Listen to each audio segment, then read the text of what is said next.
ભરૂચવાળાને બે હાથ જોડી વિનંતી, મનસુખભાઈ જેવા જનપ્રતિનિધિ નહીં મળે. ભૂલ કરશો તો કોઈ અર્બન નક્સલ આવી જશે. ભરૂચ લોકસભા બેઠક પર ભાજપનો વિજય સંકલ્પ સભામાં ગૃહમંત્રી અમિત શાહનું જોડણીને સંબોધન કરતા પુનઃ ઇન્ડિયા ગઠબંધન પર પ્રહાર કર્યા હતા. ભરૂચ લોકસભા બેઠક માટે ભાજપની વિજય સંકલ્પ સભા ઝઘડિયાના ખંડોલી ગામે ગૃહમંત્રી અમિત શાહની અધ્યક્ષતામાં મુખ્યમંત્રી ભૂપેન્દ્ર પટેલની ઉપસ્થિતિમાં શનિવારે બપોરે ધોમધકતી ગરમીમાં મળી હતી. ગૃહમંત્રી અમિત શાહે અને મનસુખભાઈનો પ્રચાર કોઈ સારામાં સારો કરી શકે તો તેઓ પોતે જ કરી શકે તેમ કહી ભરૂચવાળાને અપીલ કરવા આવ્યો હોવાનું કહ્યું હતું. અમિત શાહે બે હાથ જોડી ભરૂચની પ્રજાને વિનંતી કરી હતી કે મનસુખભાઈ જેવો જનપ્રતિનિધિ નહીં મળે. કોઈ ભૂલ કરશો તો કોઈ અર્બન નક્સલ આવી જશે. તેઓએ નરેન્દ્ર મોદી વડાપ્રધાન બનતા જ 2014નું પહેલું ભાષણ યાદ અપાવ્યું હતું, જેમાં મોદીજીએ આદિવાસી, દલિતો અને ગરીબોની આ મોદી સરકાર હોવાનું ગર્વથી કહ્યું હતું. ભરૂચ બેઠકની વાત કરતા કોંગ્રેસ આપ ભેગા થઈ લડવા નીકળી હોય ત્યારે કોંગ્રેસને આદિવાસી વિરોધી અને આપને આદિવાસીના મત લઈ શોષણ કરનાર પાર્ટી ગણાવી હતી. ભરૂચમાં બે જુઠ્ઠા ભેગા થઈ ભાજપની મોદી સરકાર 400 બેઠકો સાથે ફરી આવશે તો બંધારણ આરક્ષણ બદલી નાખશે તેવા જૂઠાણા ફેલાવી રહ્યા છે. ત્યારે અમિત શાહે કહ્યું હતું કે નરેન્દ્ર મોદી અનામતને હાથ લગાવશે નહીં. દેશમાંથી આરક્ષણ દૂર થવાનું નથી. નરેન્દ્ર મોદી તો આદિવાસીઓના મિત્ર છે.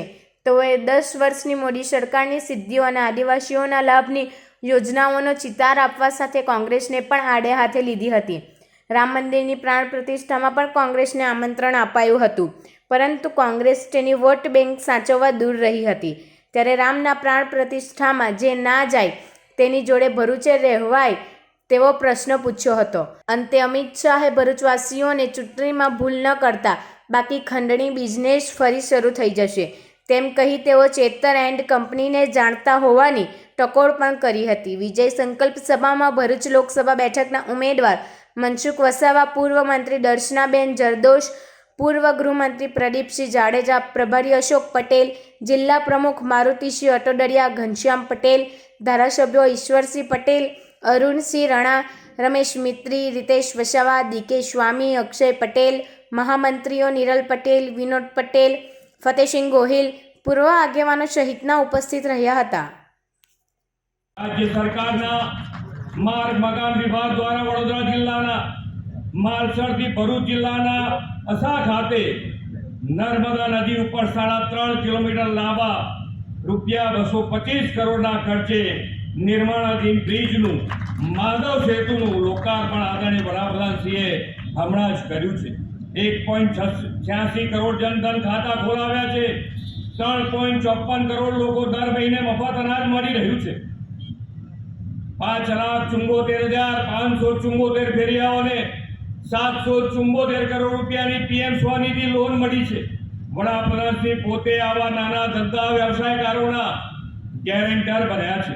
શ્રી નરેન્દ્રભાઈના વિઝનથી શરૂ થયેલી વાયબ્રન્ટ સમિટના પરિણામે વર્લ્ડની ફોર્ચ્યુન 500 કંપનીઓમાંથી 100 કંપનીઓ ગુજરાતમાં કાર્યરત છે.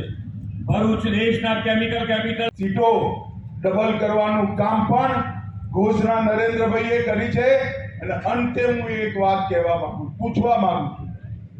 ભરૂચ વાળા બધા લોકો મને કહેજો, ભાઈ મનથી કહેજો, અયોધ્યામાં રામ મંદિર બનવું જોઈએ કે ના બનવું?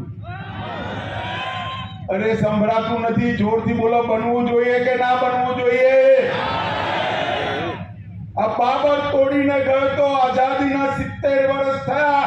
70 વર્ષ સુધી કોંગ્રેસ પાર્ટી રામ જન્મભૂમિના મુદ્દાને લટકાતી રહી.